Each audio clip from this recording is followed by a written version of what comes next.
Hi guys, welcome to my video today. It's been a while since I've done a grocery haul video for you, so here is this week's grocery pickup from Walmart. This week I spent $151.14. So I got some canned black beans and corn and diced chilies. I'm going to make some burrito bowls with diced chicken and this salsa verde. So these are really good for dinners, lunches. My favorite Caesar dressing.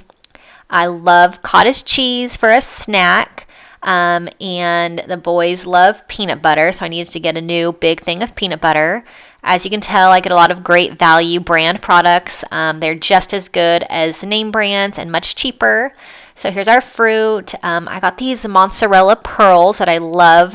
They're really fun to make with like a caprese skewer, which I'm going to make with these cherry grape tomatoes and some basil. So really good appetizer on the keto side if you're keto.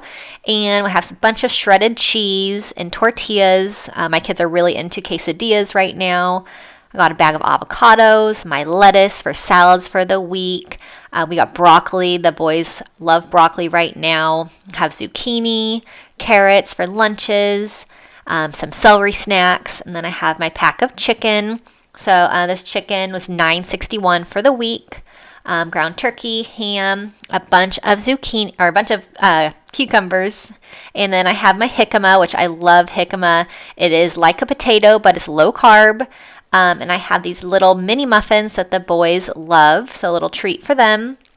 And I have all these other snacks, yogurt, oatmeal, and these are my favorite keto snacks, chicharrones, 0 carbs, so I love those. And then I got this new collagen powder. It's the Walmart brand. They were out of the one that I usually get, so I'm going to give this one a try. I will let you know how it is.